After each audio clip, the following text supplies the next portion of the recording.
As far as I know, you, which is quite unusual for a rock star, you have no tattoos.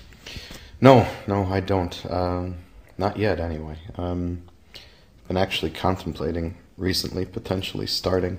I've kind of accepted the fact that very recently that I'm probably not going to be buried in a Jewish cemetery anyway. I actually am now engaged to a non-Jewish girl anyway, half German, half Persian. There you go. I've kind of accepted that that's sort of the direction that I'm going down. And so I have not tattooed my flesh at all up until this point because there was still the possibility in my head of being able to be laid to rest with the rest of my ancestors. And that would have prohibited me from it. But at this point, it's like, okay, am I really going to expect somebody to ship my remains to Israel to the burial plot and go through all that? And then on another level, do I still even want to? So I've been kind of, it's interesting that you bring that up. I've been actually thinking about a couple potential ones. So we'll see. My virgin skin may get some ink in it. We'll see. Maybe some engagement tattoo. Yeah, maybe. That's not a terrible idea. Not a terrible idea. There is a story. Tell us about that bad clown experience. Which one? I've got a couple of them. I've always had a fear of clowns since I was a little boy. I think I was 6 or 7 years old, and my parents thought it would be nice to hire a clown for my birthday. I had a birthday party, and the clown showed up, and he had one of these little miniature guillotines that you stick your finger in, and you shove the thing down, and it doesn't actually cut your finger off, but I was 6, 7 years old. I didn't know what the hell he was doing. And he grabs my finger and he puts it in the thing, and so the minute he did that, I hit him in the nose, and he started bleeding, and that was the end of the party. And that Poltergeist, Stephen King's It, it's like, what the hell are they smiling about all the goddamn time? You know, there's always something that just sets me off slightly with clowns. I think I've even mentioned it to Sean from Slipknot once or twice. It's like, dude, that's just some scary shit.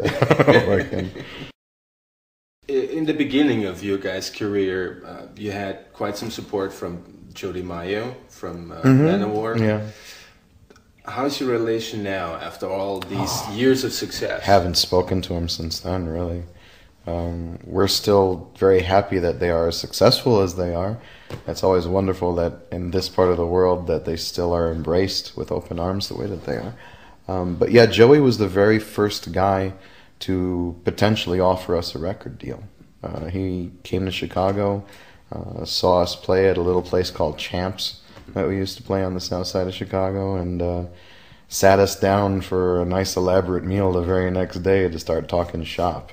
But we didn't end up going in that direction. But like I said, we still have a tremendous amount of respect for him. Since you guys play in the Western world, pretty much every place where fans at, you do Asia as well.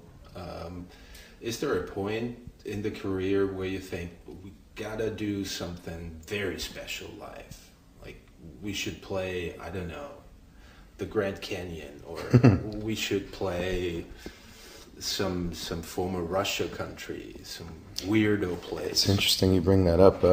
We not too long ago played Zagreb, Croatia, which was interesting for us, and the intensity of that show and just the ferociousness of the crowd really compelled us to consider doing an Eastern Bloc tour, former Eastern Bloc countries, and really trying to bring a little bit of the metal out there, you know. But we have to find the right time. There's plenty of places we haven't been to. We still haven't been to South America or Mexico at all. I'd love to be able to go to the Philippines, and it's been my lifelong dream to be able to play in my family's homeland, to be able to play in Israel at some point. So there's a lot of other lofty goals that are out there that we'd definitely like to be able to achieve. Well, that should be worked out easily. You'd think. Is it not? It's a financial issue. Huh. You know, could it be done? Because you can't do it. You could do it, but we'd lose money. Yeah. You know, and truth be told is that we try to tour in a situation where we're no longer pulling tour support from the record label. At the very least, we're breaking even or making a small profit.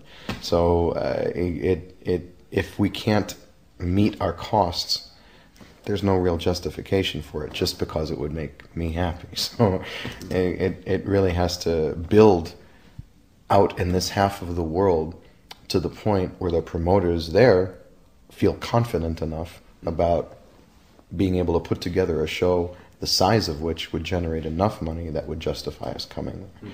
And that's part of the reason, you know, in all these territories, why we feel so passionately about really developing the European following. And it's been growing tremendously over the past 5 years, and we have every intentions of continuing to come back here and continuing to cultivate it so that it continues to grow. Does that scare you sometime, that your following is really constantly growing from record one? Oh, there's nothing scary about that. I welcome that with open arms. I think we all feel that, you know, the bigger the crowd, the better.